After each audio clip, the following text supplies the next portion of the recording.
Disculpen la tardanza, ya vamos a iniciar la sesión del seminario.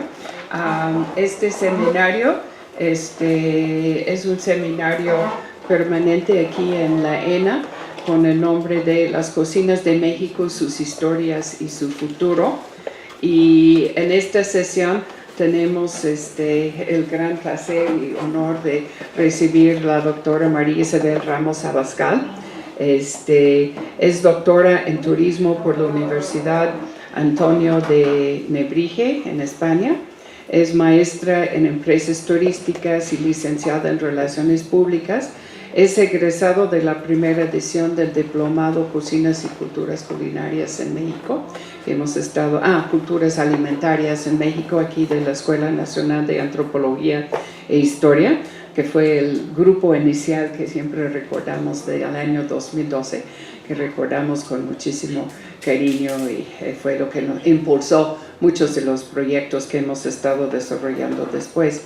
Ella coordina la maestría en negocios gastronómicos de la Universidad de Anáhuac y Le Cordon Bleu. Entonces, vamos a dar la bienvenida a la Antes que nada, muchísimas gracias al Seminario Permanente, por supuesto a la ENA que nos presta las instalaciones y a todos los que están presentes por haber detenido un poco su ajetreado día y compartir unos momentos para reflexionar sobre lo que es la comensalidad, lo que es la gastronomía, cómo lo estamos haciendo y otra cosa que también nos gusta comer, pero casi si yo dijera, bueno, ¿a quién le gusta viajar? Todos levantarían la mano, ¿no? Es como un binomio muy interesante, el viaje y la comida, y de eso se trata la plática del día de hoy. Esta plática surge o es el resultado de una investigación larguísima de mi tesis doctoral. Fueron 4 años, y pues algunos de ustedes están enfrentando ahorita a hacer una investigación, una tesis sea de licenciatura, maestría o doctorado. Uno se encuentra con la misma pregunta, ¿por dónde empiezo? Y eso no lo vas a resolver, o sea, siempre ya que estás como a la mitad dices, yo hubiera empezado por allá, pero sí lo que tienes que hacer es saber en qué vas a apoyar tu conocimiento. Mi disciplina de estudio era el turismo y la escuela donde lo estudié, Antonio Nebrija, la visión era económica, dependía del departamento económico, porque el turismo se ha dicho por muchos años que es un gran detonador económico y que pues, los lugares que se vuelven turísticos traen mucho progreso a los lugareños, ¿no? a los núcleos receptores. Sin embargo, pues también por ahí se llegan a colar que no siempre es así, que muchas veces el turismo, hay un turismo depredador, hay un turismo que es muy difícil. Entonces, si te vas a poner a investigar sobre turismo, tendríamos que hacerlo sobre bases que nos ayuden a poder comprender cómo se puede gestionar un turismo, pero un turismo que realmente sirva para desarrollar, un turismo que no sea predador y que aporte. Y por un lado estaba el lado económico, y yo que soy malísima para los números, y por otro lado, el primer día de clases me encontré con un profesor, el doctor Félix Tomillo, que no se cansó de repetirnos que el turismo era una actividad profundamente humana. Para estudiar al hombre pues, hay muchas ciencias, está la psicología, está la sociología, pero parecen muy teóricas. Y de repente, así providencialmente, me enteré de un diplomado, es el diplomado de cocina, y dije, bueno, la antropología, un abordaje antropológico al turismo. Y por supuesto, el apellido de la tesis no tenía pierde, ¿no? Tendría que ser gastronómica, porque yo tengo un problema, yo todo lo veo como comida, entonces tenía que ser turismo gastronómico. Y cuando entro y reviso el plan de estudio del diplomado y cuando me entero y platico con las entrevistas con la doctora Wood, con la doctora Corona sobre lo que es la antropología, creo que no hay otra forma de aproximarse al turismo y a muchas otras disciplinas que son humanas si no es a través de la antropología. Esa es la razón por la cual mi tesis llega a tomar de repente, así se pone un pie en la antropología, un pie en el turismo y empieza a bambalearse. Por supuesto, tuve problemas. Mi primer asesor era un hombre humanista, fue el doctor Tomillo, y él lo veía encantador, esto de ver toda la parte humana del turismo. Entonces la primera parte de la tesis tiene ese sello, pero después este señor, que era de verdad un sabio de lo que es la humanidad, el turismo y demás, fallece y me hereda junto con otras tesis a otros directores de tesis con una visión muy económica, y me decían indicadores, ¿no? Indicadores económicos para saber cómo el turismo beneficia o no a una comunidad. Yo me negué a borrar la primera parte de la tesis o componerla, y luché para terminar la segunda con esa, tratando de, ojo, cuando estén haciendo una tesis, sí es su tesis, pero no contradigan a su director de tesis, porque eso trae consecuencias. Entonces llegamos a un acuerdo, las dos directoras que tenían y yo. Ella les costó trabajo entenderlo, a mí también, pero al final, el día del examen final, me dijeron que enfrente de todo el sínodo dijeron que se alegraban de que yo hubiera luchado porque se conservara la visión antropológica. Y pues la verdad es que los resultados fueron muy buenos, porque algunos investigadores están tomándolo como referencia, y es lo que les voy a presentar el día de hoy. Bueno, el título son Los ritos de hospitalidad en la experiencia gastronómica del viajero. Y me centro en un caso, el caso de la Sierra Norte de Puebla, un grupo náhuatl, y uso una técnica que tampoco no está muy difundida, la memética. Ahí me apoyé mucho con la Asociación Francófona de Estudios de Memética. Pascal me ayudó muchísimo para entender qué era y cómo funciona esto de la trascendencia, y ya en la práctica me di cuenta que ni tan nuevo ni tan francés, porque resulta que Catherine Wu tiene un documento en donde se habla de memética, por supuesto con otra palabra, pero ahí en el río Balsas, de los aguas de Guerrero, ¿no? Pues bueno, estos son más o menos los temas que vamos a revisar.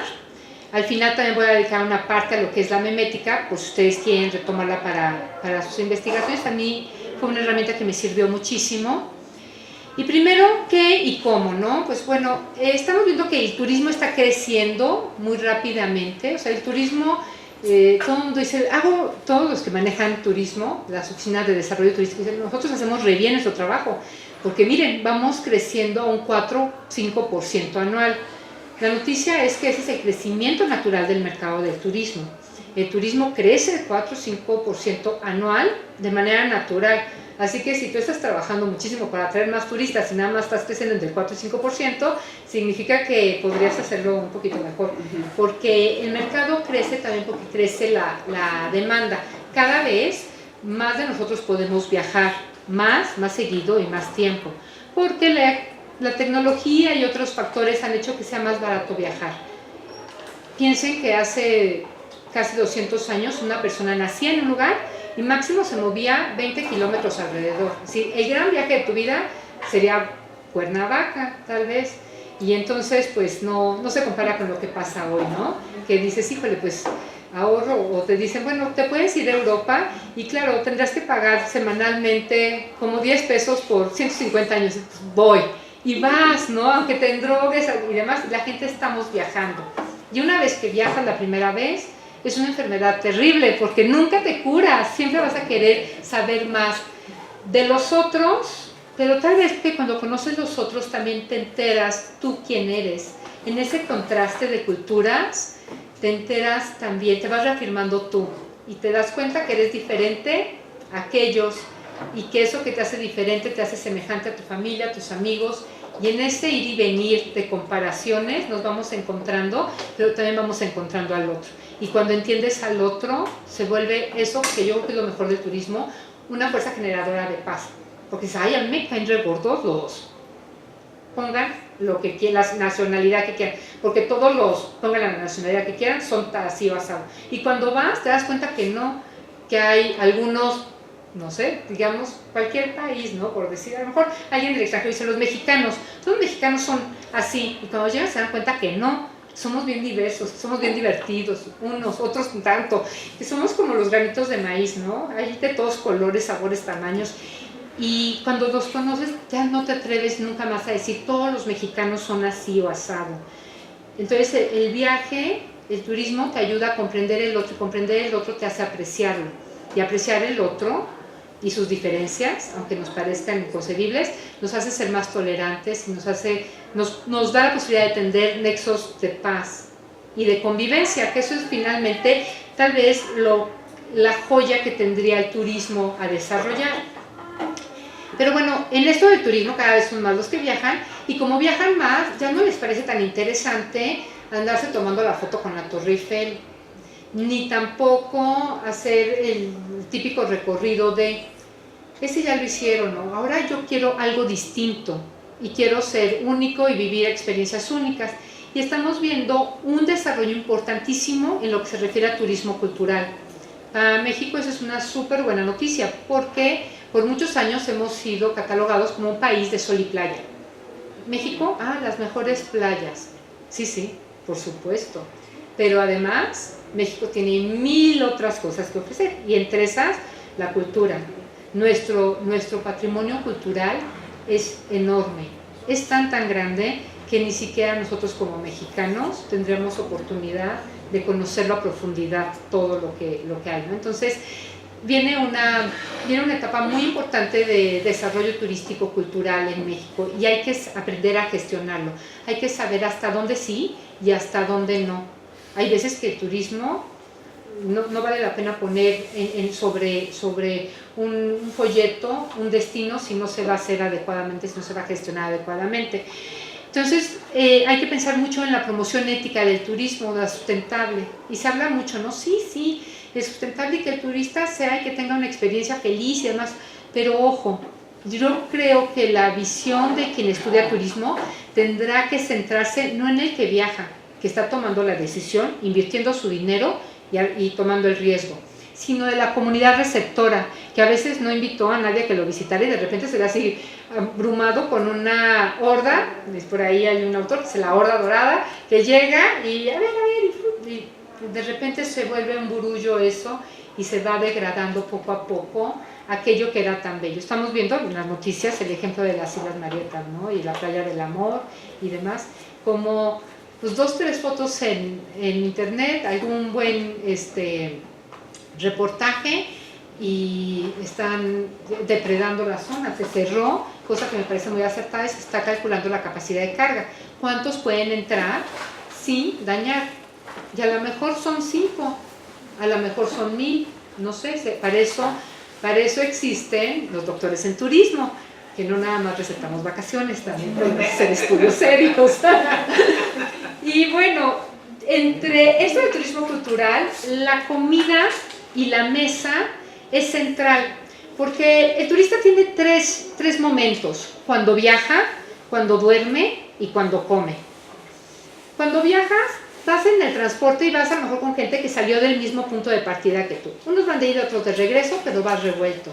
Cuando duermes, estás dormido, no hablas con nadie, tienes hasta los ojos cerrados.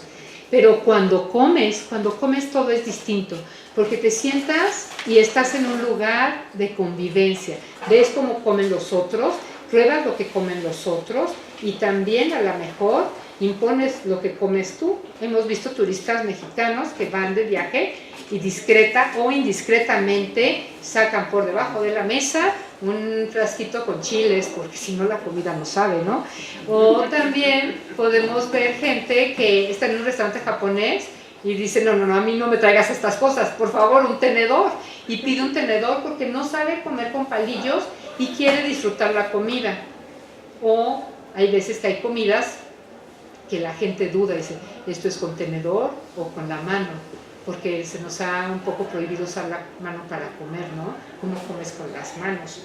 Cuando es algo, de verdad, es una experiencia sensorial valiosísima, entender la textura de los alimentos desde el tacto mismo. Y que aparte es muy mesoamericano, pero nos llegan y dicen, no, espérate, es con cuchillo y tenedor, porque está mal visto. ¿Mal visto por quién? Por el que no sabe usar la mano para comerse un buen taco, creo yo, ¿no? Y bueno, sobre todo la investigación, ¿para qué?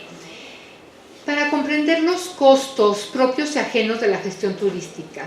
No nada más lo que me va a costar a mí, sino también todos los actores involucrados en el turismo. Y cuando hablo de costos, aunque me haya costado trabajo con mis directoras de tesis y demostrar que no hay economía, los costos son a veces humanos, los costos a veces son de paz pública, de muchas índoles. Entonces, la hospitalidad tenía ese marco que a mí me daba la posibilidad de que mientras fueras hospitalario, mientras recibieras, fueras anfitrión, estabas en los marcos de... Cuando ya empieza a haber un intercambio económico, pues me estás pagando por sonreír, entonces ya no es tan genuino. La justificación de la tesis pues, era realmente analizar a la profundidad las formas y el fondo del papel del alimento en la hospitalidad. Todos sabemos que, por ejemplo, no hay fiesta sin festín. Si hay una fiesta, tiene que haber comida y música, porque si no, pues, ¿qué tipo de fiesta es esa? Hasta en los velorios hay comida y música, por Dios. Entonces, eso es por un lado. Y por otro lado, ¿cómo sirve la comida como un medio de comunicación? ¿O qué comunicas tú a través de la comida? Y aquí un paréntesis, a veces nosotros los mexicanos podemos parecer que enviamos un mensaje no muy amistoso a algunas personas que no tienen el paladar para entender picante. Y entonces, mira, prueba, tú con la mejor intención, ¿no? Y luego ya cuando ves que su orejita se pone roja, pues ya empiezas a dudar si le gustó y te dice que así, pero en realidad te está pidiendo agua porque se está ahogando. Entonces hay que tener cuidado y entender que no como nosotros percibimos la comida, la perciben los demás. También hay sabores que a nosotros nos los dan y no los entendemos, porque no están dentro de nuestro referente. Y bueno, entender la comida como un gesto de bienvenida, y yo hablo ahí del turista y del viajero, porque es distinto, y al final de la tesis esa es la conclusión a la que yo llego, que es distinto el turista que el viajero. Por supuesto, todos los turistas viajan, y algunos viajeros son turistas, pero hay diferencias. Y bueno, en esto, por supuesto, el que hace turismo gastronómico tiene que ser alguien interesado en la comida. Pero ojo, también todo el que viaja tiene que comer. O sea, aunque tú no vayas pensando en qué voy a comer, tarde que temprano te va a dar hambre y comerás lo que se vende ahí. Si no eres muy aventurero, porque ojo, este público no es un público común y corriente. Aquí todos, estoy seguro, son de tenedor audaz, de los que ven qué es y prueba y demás. Hay gente que es muy conservadora en su paladar. Entonces, hay que tener cuidado de cómo se interpretan las comidas y entender también cómo se le llama a la relación turismo, alimento y viaje, ¿no? Nosotros le decimos turismo gastronómico en español, pero también en otras lenguas se les dice culinary tourism o turismo culinario, rutas gastronómicas, rutas alimentarias. Hay muchas formas de definir, tantas como formas de comer. Entonces, cuando ustedes busquen información sobre esto, usen información sobre esto y sobre cualquier otra cosa. Porque yo me metía así, no, busquen en inglés, porque en inglés es donde se genera el conocimiento. Ponía en inglés, nadie escribe sobre turismo gastronómico. Y yo lloraba y luego decía, no, voy a ser la primera. No, lo que pasa es que en inglés le dicen culinary tourism. Y ahí hay una diferencia, ¿no? Entonces, no era yo la primera. De hecho, eso se empezó a estudiar desde los años 70. Y bueno, ver que es una experiencia gastronómica, diseñar una experiencia gastronómica y construir una experiencia gastronómica, pero en un marco sustentable. En un marco en donde tanto gane el que recibe como el que visita. Y para eso hice todo un recuento histórico que, bueno, próximamente ya estoy trabajando en el libro. Es bien interesante ver cómo desde los hebreos y luego los cristianos, los romanos, los griegos, todos tienen unas formas similares de recibir. Y luego haces el comparativo con el mundo mesoamericano y resulta que coincidimos en muchas formas. Y entonces surge la pregunta, ¿la hospitalidad es natura o es cultura? ¿La aprendimos o nacemos con ello? La verdad es que hay cosas que hacemos de manera natural, o parece natural, pero es que hemos aprendido desde chicos y por eso es que coincidimos. Un pequeñito de 3 años te ve y de lo que esté comiendo te ofrece. ¿Se han fijado cómo son compartidos los niños? A diferencia de los de secundaria que tienen las papas y no las comparten. ¿Saben por qué? Porque el niño está aprendiendo que cada vez que él se acerca a su mamá o su núcleo social, le da comida y él encuentra en eso un vínculo. Entonces, ofrecer comida y bebida es una forma de relacionarse. Luego nos damos cuenta cuando la comida es escasa, cuando estás, no sé, a lo mejor a punto de acabar el recreo, ya son tus últimos 10 pesos, no tienes para ir a comprar otras papitas y no las quieres compartir porque son las últimas papitas del recreo. En la secundaria, pues a lo mejor ya la cosa cambia. Entonces, entender que somos compartidos también cuando son entre gente que conoces y cuando hay abundancia de alimento. Y nos volvemos mucho menos compartidos cuando que tienes enfrente es un desconocido o hay escasez de alimento. Cuando encuentras a alguien que tiene escasez de alimento y lo comparte, te está abriendo su corazón. Y muchos de los que hemos hecho trabajo de campo, pues sabes que llegas a casas en donde la comida no es abundante y se quitan literalmente el bocado de la boca para compartirlo contigo. Ahí esos momentos son importantísimos de la hospitalidad, porque hay aparte quien se atreve a decir, no gracias. Imagínense la ofensa tan grande que se está haciendo en ese momento, porque a lo mejor le pareció que el vaso no estaba suficientemente limpio o a lo mejor pica. Y el rechazo es mucho más que el rechazo a un taco o a un vaso de agua. El rechazo es súper profundo. Pero también cuando lo aceptas y lo consumes con alegría y tú compartes lo que tú traes, créanme que lo que se hace ahí de vínculo es casi indestructible. Hay una frase interesante que dice, si quieres hacerte amigo de alguien, invítalo a tu mesa. Porque una vez que comes con alguien o que bebes con alguien, ya surge una amistad, y puede ser una amistad muy, muy duradera. Entonces vamos a estudiar también lo que es la antropología del turismo y luego las tendencias hacia dónde se está moviendo el mundo, ¿no? Estas características que yo encontré en el mundo griego, judío, cristiano, romano, no son muy diferentes a las que maneja el Four Seasons, el Hyatt y demás. Te dan la bienvenida, o sea, primero la invitación, te invitan, a lo mejor puede ser una invitación formal, de palabra, o como nosotros, por ejemplo, de repente que oímos que va a haber un matrimonio en la sierra, no sé, a lo mejor en la occidental, y de repente truenan cohetes. ¿Por qué truenan cohetes? Para avisar que va a haber una boda, o se tañen las campanas, para que la gente vaya y conviva, o es la fiesta del santo patrono del pueblo. Entonces está la invitación, las formas cambian, por supuesto. Está la víspera del anfitrión, o sea, tú preparas tu casa cuando vas a recibir a alguien, la limpias, la pones lo mejor posible, buscas flores y te esmeras por recibir. Cuando has invitado. Cuando no has invitado y llega alguien, a lo mejor no se encuentra la casa tan limpia ni las flores. Pero sin embargo, puede que sea bienvenido, puede que no. Depende. Luego está la identificación. Te acercas y te saludas, te presentas. A lo mejor llegas con alguien que no conoces y mira, te presento a fulanito, o cuando llegas a una casa y te presentan a los hijos y demás. Entonces, es la identificación.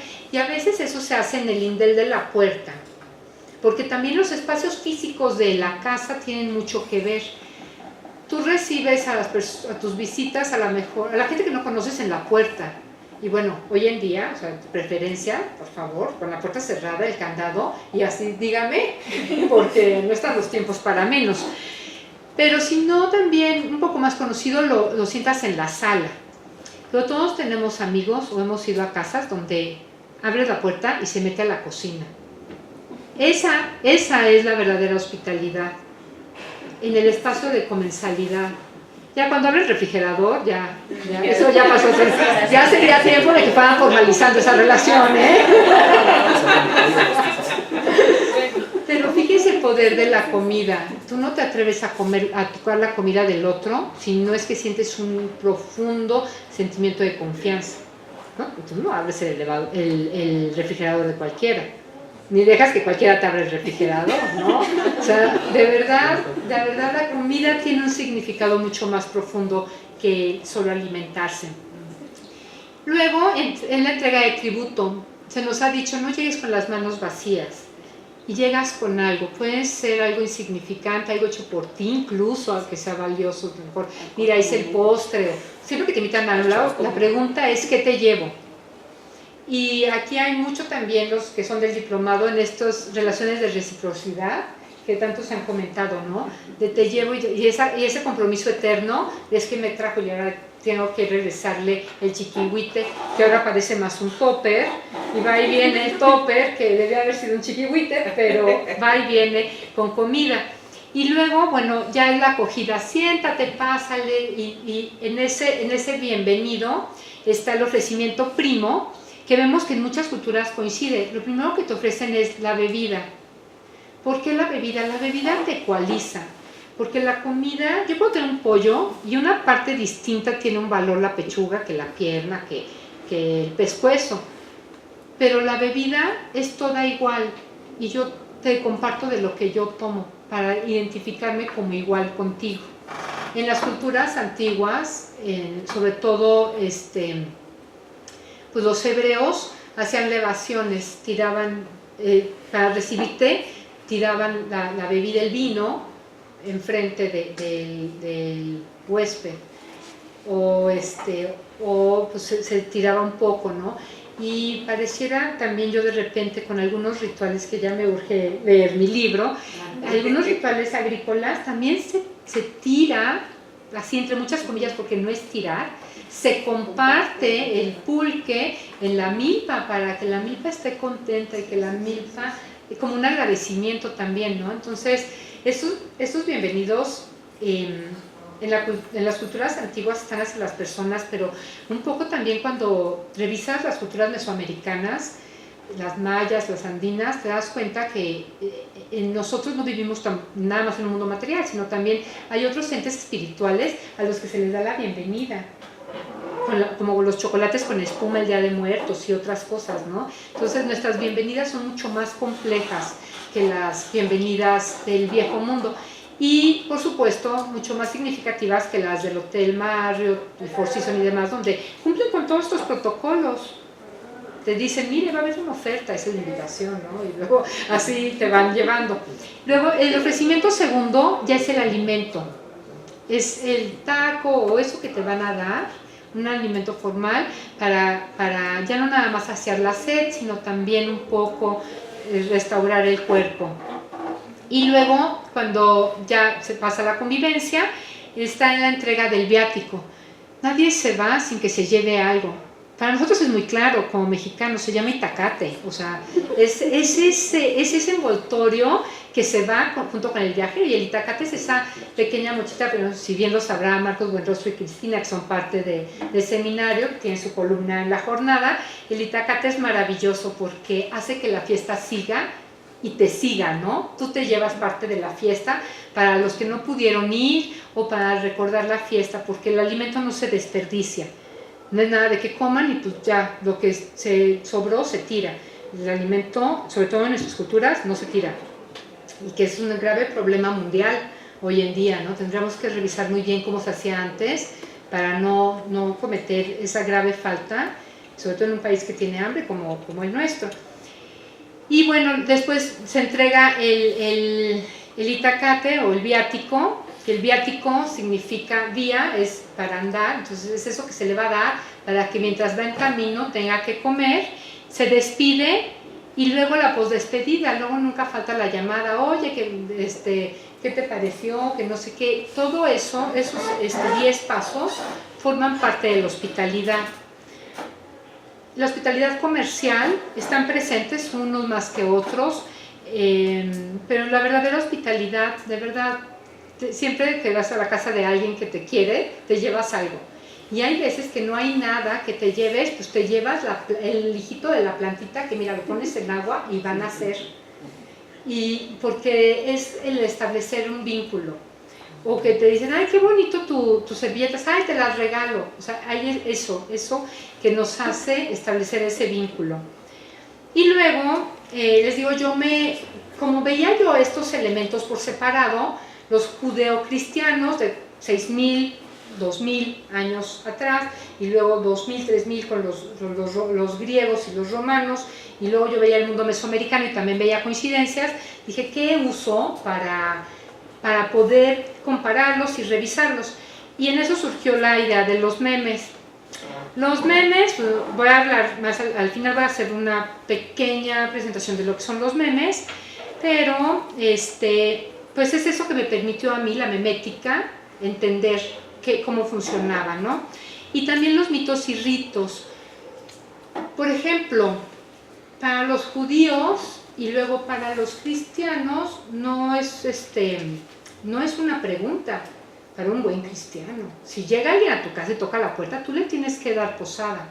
Cuando cuando María y José iban pidiendo posada, estaban seguros que les iban a dar, porque no había hoteles.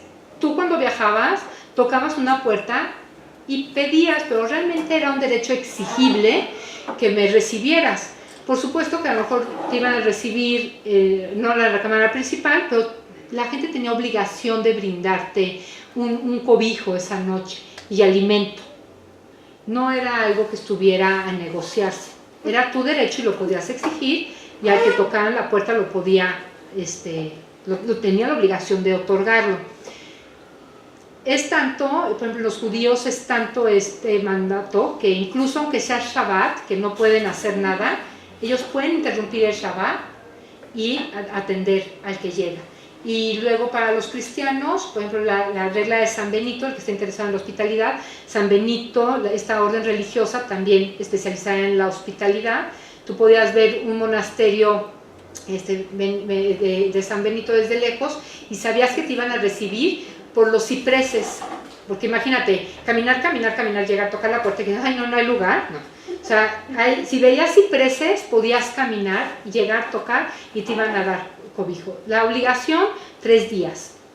3 días tú puedes recibir, tienes el derecho a recibir comida y techo. Y de ahí esos dichos, todos los conocemos, ¿no? Como... Sí, no, o sea, 3 días y circúlale, porque no. Entonces, a los 3 días el muerto y el apestado, sí, la sardina, la visita y la pesca a los 3 días apesta. Y así, todos los idiomas, hay una frase que nos habla sobre 3 días de hospitalidad.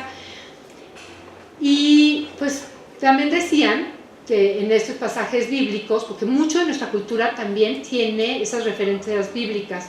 Dicen, no, es que, por ejemplo, cuando Lot recibe a unos ángeles, tú tienes la obligación de abrir la puerta porque tú no sabes si el que está llegando a tu casa es un ángel. Imagínate, le niegas la entrada a un ángel y ya. Hoy en día, por favor, bajo la supervisión de un adulto, porque no fue un ángel. Pero, sin embargo, en la investigación me encontré en la Ciudad de México gente que pidió que se les recibiera en una casa y la recibieron. En la Ciudad de México, en un metro, una chica de la Sierra Norte de Puebla que de repente se encontró sin posibilidad de hospedarse y le dijo a alguien, le explicó su situación, y esta señora la llevó a su casa y, palabras textuales, desbarrancó a su hijo de la cama, sacó al chiquito de 5 años de la cama y se la ofreció. Entonces hay gente buena todavía, y todavía sigue vigente el derecho a la hospitalidad. Pero hágalo con prudencia, por favor, porque luego... Y luego la relación entre el anfitrión y el invitado, y los ritos de hospitalidad en la comensalía, ¿no? ¿Qué es eso que hay? Pues bueno, eso era lo que yo tenía que investigar.